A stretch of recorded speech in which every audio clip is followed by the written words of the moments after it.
se retrouve pour continuer la lecture chuchotée des petits secrets d'Emma.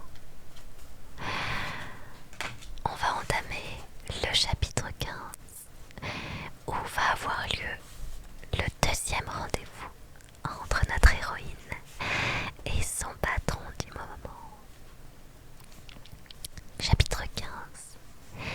En sortant dans la nuit embaumée, je me sens légère et je savoure à l'avance cette soirée. L'ambiance est totalement différente de la veille. Pas de limousine impressionnante, pas de restaurant chic. Tout est plus décontracté, plus amusant. Ainsi, dit Jack, alors que nous remontons la rue principale. Voici une soirée à la sauce Emma. Tout à fait. Je lève la main pour héler un taxi et je donne au chauffeur le nom de la rue de Clerkenwell qui donne dans la ruelle du club. Nous avons le droit de prendre un taxi, ironise Jack. On n'est pas obligé d'attendre le bus. Il ne faut pas que ça devienne une habitude. Quel est le programme? Dîner, boire, danser. Un peu de patience. J'ai pensé que nous pourrions passer une soirée relax, improvisée. Hier soir, j'ai organisé les choses un peu trop en détail, non? Non, c'était très agréable, dis-je pour être gentille. Mais parfois, on prévoit trop les choses. De temps en temps, il vaut mieux laisser venir et voir ce qu'il se passe. Vous avez raison, dit Jack en souriant. Eh bien, je suis prêt à me laisser aller. Tandis que nous roulons à fond de train dans Upper Street, je suis fière de moi. En vrai londonienne, je peux emmener mes invités dans des lieux confidentiels. Je peux dégoter des endroits que peu de gens connaissent. Non pas que le restaurant de Jack n'ait pas été surprenant, mais quoi de plus cool qu'un club secret? Le livre s'appelle Les petits secrets d'Emma. Et qui sait, Madonna sera peut-être là ce soir. Nous arrivons à Clerkenwell en 20 minutes. J'insiste pour régler le taxi et je précède Jack dans la ruelle. Très surprenant, dit Jack en regardant autour de lui. Où allons-nous? Je joue ma mystérieuse. Encore une seconde. Merci pour le follow. Merci beaucoup. Je me dirige vers la porte, appuie sur le bouton de l'interphone et sors la clé de Lizzie de ma poche. Je suis excitée comme un pou. Allô? Allô? Dis-je d'une voix décontractée. Puis-je parler à Alexander? Qui ça? Alexander. Merci pour le follow. Merci. Je souris sûre de moi. Ils doivent être en train de vérifier. Il n'y a pas d'Alexander ici. Vous ne comprenez pas? Alexander. J'insiste en décortiquant le mot de passe. Non, pas d'Alexander. Merci pour le follow. Merci beaucoup. Est-ce que je me serais trompée de porte? Je me souviens de celle-ci, mais c'était peut-être celle avec le verre dépoli. Ah oui, elle me rappelle quelque chose. Un petit pépin, déjà Jack en souriant, et j'appuie sur le nouveau bouton. Silence. J'attends 1 ou 2 minutes, et j'essaye encore et encore. Pas de réponse. Bon, eh bien ce n'est pas la bonne porte non plus. Merde, je suis bête. Pourquoi n'ai-je pas vérifié l'adresse? J'étais trop sûre de moi. Quelque chose qui cloche, demande Jack. Non, dis-je très vite. J'essaye juste de me rappeler. J'inspecte la ruelle d'un bout à l'autre, en luttant contre la panique. C'était quelle porte? Je vais quand même pas être obligée d'essayer toutes les portes de la rue. Je fais quelques pas, espérant me souvenir. Puis, à travers une arcade, je repère une ruelle presque identique. Quelle horreur! Suis-je dans la bonne ruelle au moins? Je fonce jusqu'à la suivante. C'est la même. Des rangées de portes anodines et de fenêtres masquées. Mon cœur s'accélère. Qu'est-ce que je vais faire? Je ne peux quand même pas appuyer sur toutes les foutues sonnettes du voisinage. Je n'ai jamais songé qu'une chose pareille pouvait arriver. Pas un instant. Je n'ai jamais... Je suis complètement idiote ou quoi? Il suffit que j'appelle Lizzie, elle me dira. Je sors mon portable, compose notre numéro, mais j'obtiens le répondeur. Allô, Lizzie, c'est moi, fais-je d'un ton aussi décontracté que possible. J'ai un petit problème, je ne me souviens plus de la porte du club, et même de la ruelle. Si tu as mon message, rappelle-moi vite.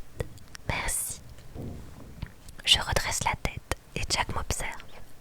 Tout va bien, juste un petit accro au programme. Il y a un club secret dans les parages, mais je ne me souviens pas où. Ce n'est pas grave, ça arrive parfois. Je rappelle la maison, mais le numéro est occupé.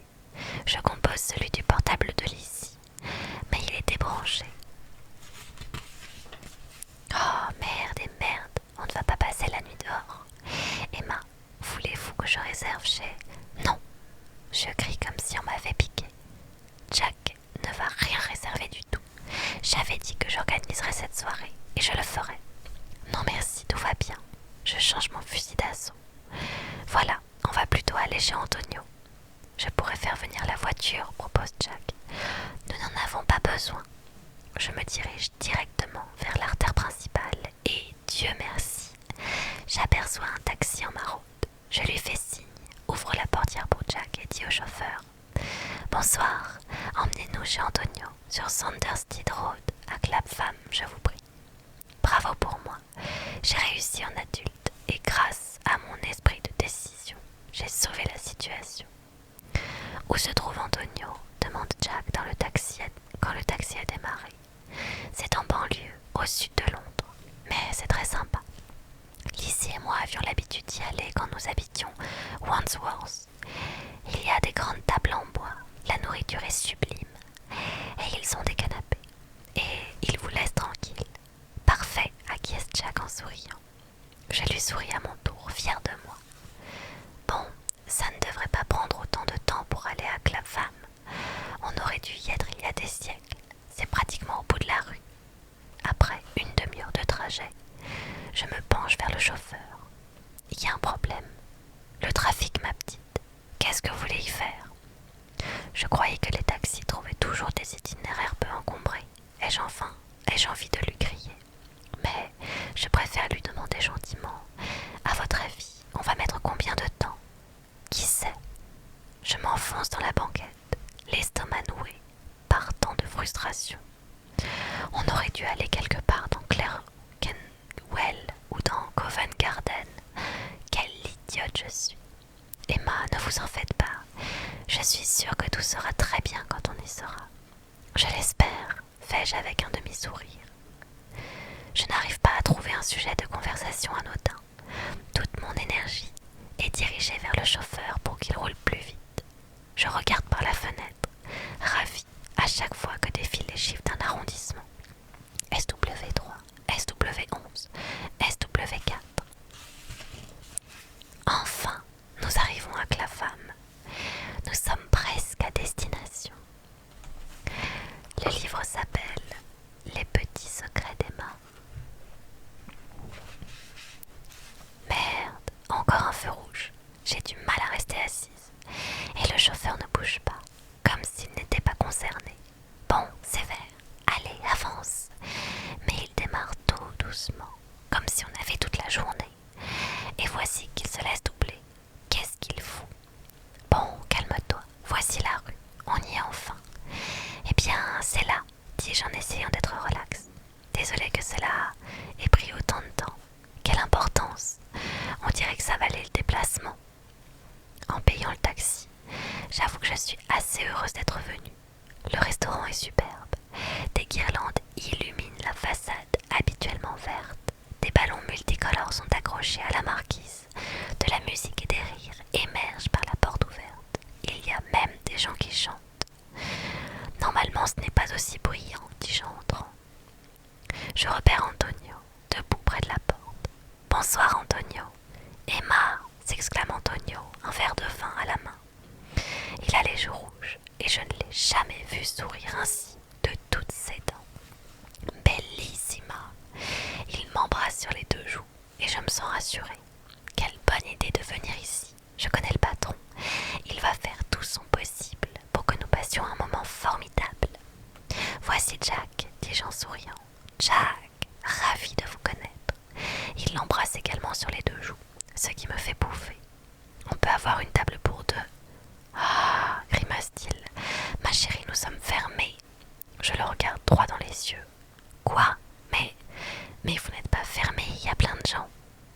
visage réjoui à toutes les tables. C'est une soirée privée. Il lève son verre en direction de la salle et crie quelque chose en italien. Le mariage de mon neveu. Tu le connais, Guido. Il était serveur ici, voilà quelques années. Je ne m'en souviens plus très bien. Il a rencontré une fille charmante à la faculté de droit. Tu sais, il est avocat maintenant, si jamais tu as besoin. Merci et toutes mes félicitations. J'espère que la fête va bien continuer, dit Jack en me prenant le bras brièvement. Ne vous en faites pas, Emma, vous ne pouviez pas le savoir. Chérie, je suis désolée, dit Antonio en voyant ma mine défaite. Un autre soir, je te donnerai la meilleure table. Appelle-moi pour réserver. Je me force à sourire. D'accord, merci Antonio. Je ne peux pas regarder Jack. Je l'ai entraîné dans tout ce foutu clafam. Et pour quel résultat? Il faut que je me rachète. Très vite. On va aller dans un bar. Pourquoi ne pas aller boire un verre dans un endroit sympa? Parfait, dit Jack gentiment. Il me suit dans la rue jusqu'à un pub appelé The Nag's Head et ouvre la porte. Je n'ai jamais mis les pieds ici, mais c'est sûrement très agréable. Bon, peut-être pas. C'est l'endroit le plus lugubre que j'ai jamais vu de ma vie. Des tapis râpés, pas de musique, et le désert total, à l'exception d'un type avec une grosse bedaine. Impossible d'amener Jack ici. Absolument impossible. Je referme la porte. Bon, réfléchissons. J'inspecte la rue, mais en dehors d'Antonio, tout est fermé, à l'exception de 2 traiteurs et d'une station de taxi.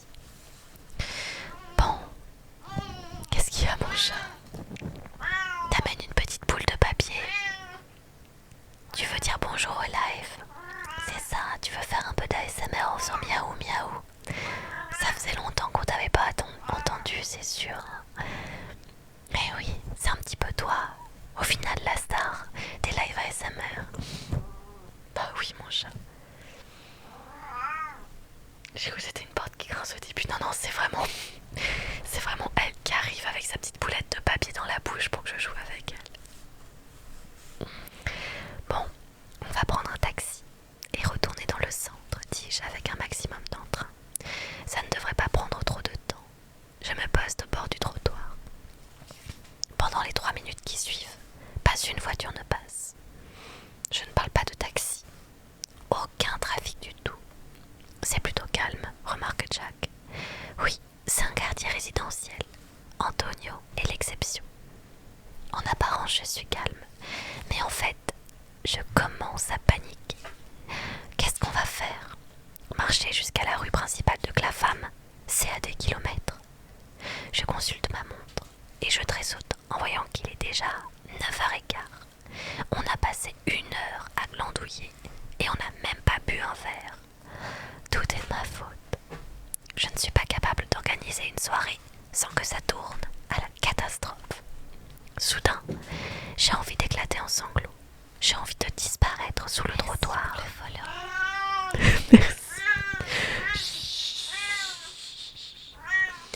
Mais t'es pas obligé de crier quand tu miaules. Hein. Tu peux miauler doucement, tu peux faire des miaulements mignons. Déjà que tu miaules beaucoup trop. Si tu pouvais miauler un petit peu plus faiblement, ça serait bien quand même. Ah mon chat. Merci mon chat. Je sais plus où j'en étais. J'ai envie de disparaître sous le trottoir et de me cacher la tête dans les mains. Alors là, il miaule vraiment en majuscule, c'est clair. Que diriez-vous d'une pizza, propose Jack. Je redresse la tête pleine d'espoir. Pourquoi? Vous avez vu un endroit? Je vois pizza à emporter, dit-il, en désignant un des traiteurs. Et je vois aussi un banc. Il me montre du doigt un petit jardin public de l'autre côté de la rue, où poussent quelques arbres.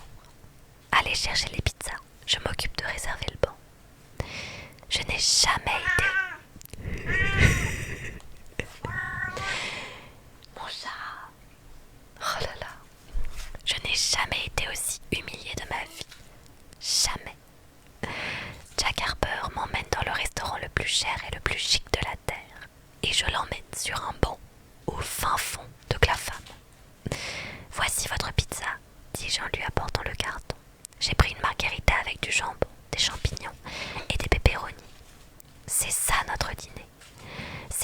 ne sont même pas extra. Même pas un peu élaborés avec des artichauts grillés. Juste le genre infect avec de la pâte à pain, du fromage surgelé et une garniture d'épices. Mon chat. Merci pour le follow. Merci beaucoup. Parfait, sourit Jack. Il en avale un grand morceau et puise dans sa poche. Ça devrait être votre cadeau d'adieu, mais comme nous sommes ici, je reste bouche bée quand il sort un petit shaker métallisé et 2 gobelets assortis. Il dévisse le capuchon et, à mon immense surprise, il verse un liquide rose et transparent dans chaque gobelet. Je le regarde, les yeux écarquillés. Je n'arrive pas à y croire. Vous n'alliez tout de même pas passer votre vie entière à vous demander quel goût ça avait. Il me tend un gobelet et lève le sien. À votre santé, santé. J'avale une gorgée du cocktail et... Oh, nom de Dieu, c'est fabuleux. Fort et doux, corsé à la vodka. C'est bon, délicieux. J'en avale aussi sec une autre gorgée. Il est vraiment adorable. Il fait semblant de s'amuser. Mais que pense-t-il dans le fond? Il doit me mépriser. Penser que je suis insupportable. Le livre s'appelle Les petits secrets d'Emma.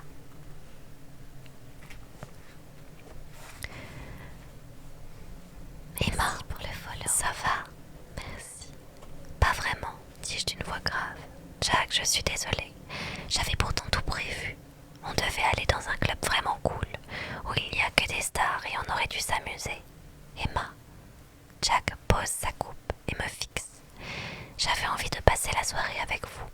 Et c'est exactement ce que nous faisons. Oui, mais... C'est ce que nous faisons, répète-t-il fermement. Il se penche lentement vers moi. Merci pour le follow, merci. Et mon cœur s'accélère. Oh, oh là là, il va m'embrasser. Il va... Ah, ah. Je bondis du banc, complètement paniquée. Une araignée escalade ma jambe. Une araignée noire. Enlevez-la, je hurle hystérique. Merci pour le follow. Enlevez-la. Merci. D'un revers de la main, Jack l'envoie valser dans l'herbe. Et je me laisse retomber sur le banc, le cœur battant. Bien sûr, le charme est rompu. Bravo, formidable. Jack essaye de m'embrasser et je pousse des hurlements d'horreur. C'est ma soirée. Pourquoi me suis-je conduite d'une façon aussi débile? Pourquoi avoir crié?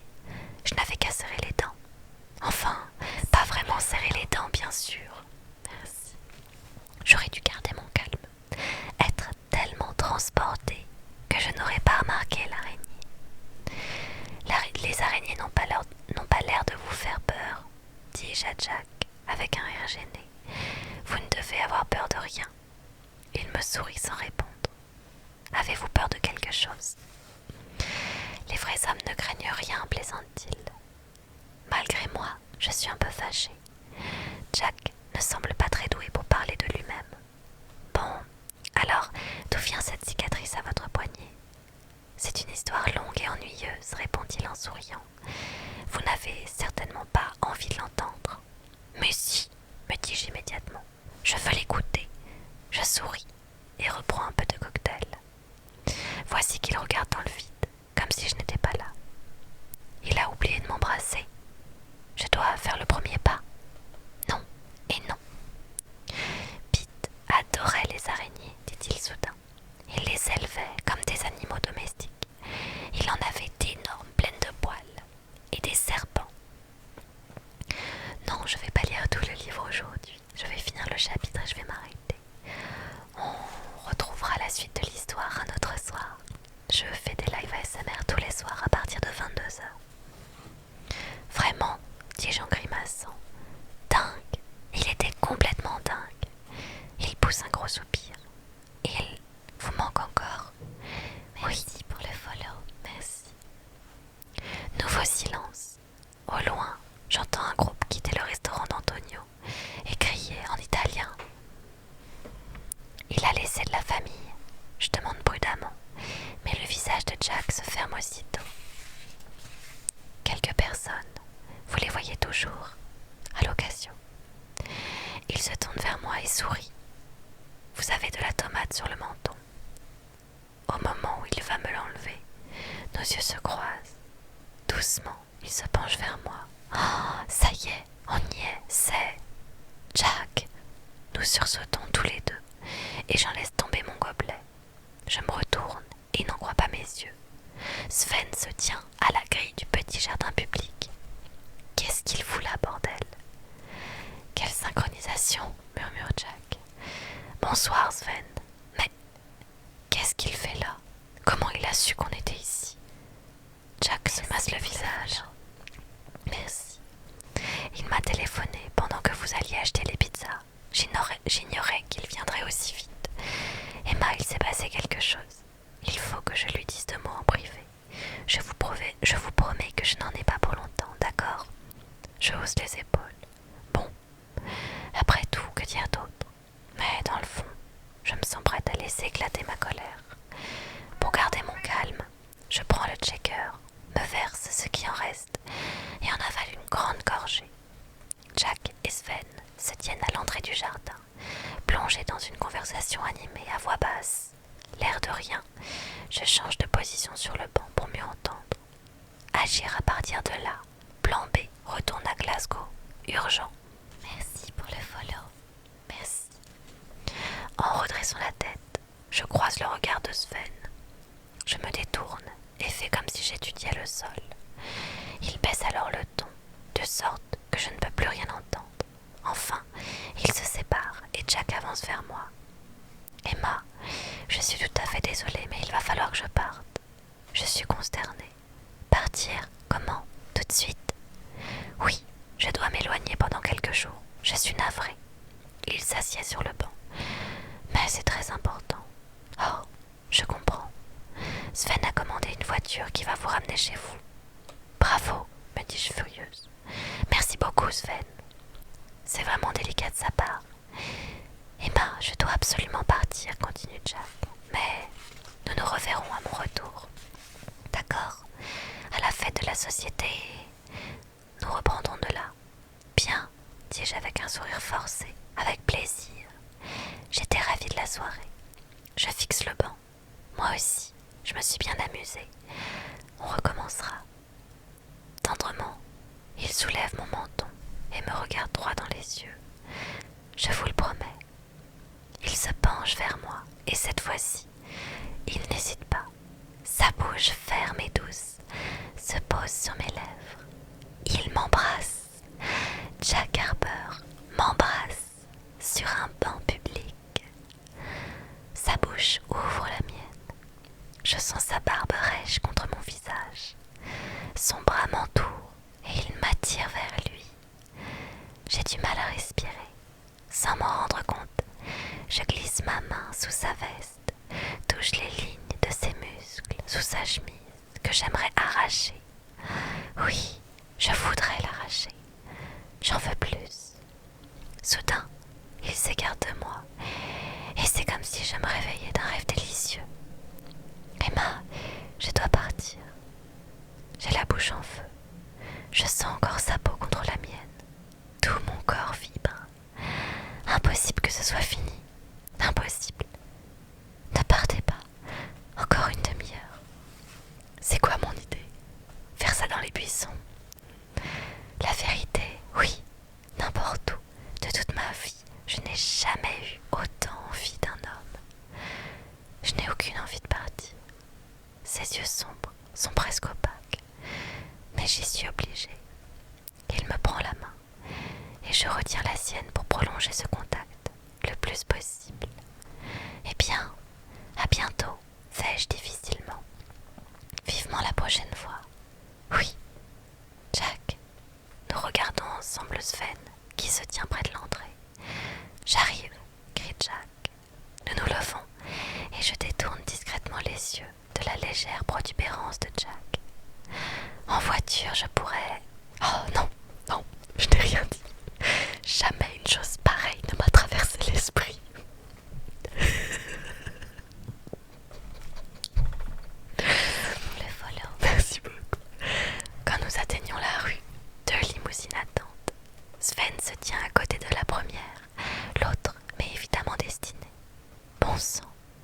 fais soudain partie de la famille royale. Au moment où le chauffeur m'ouvre la portière, Jack me caresse la main une seconde. J'aimerais l'embrasser une dernière fois, mais je me contrôle. Au revoir, murmure-t-il. Au revoir. J'entre dans la voiture. La portière se referme avec un claquement luxueux et le moteur ronronne en démarrant. Et c'est la fin du chapitre 15. J'espère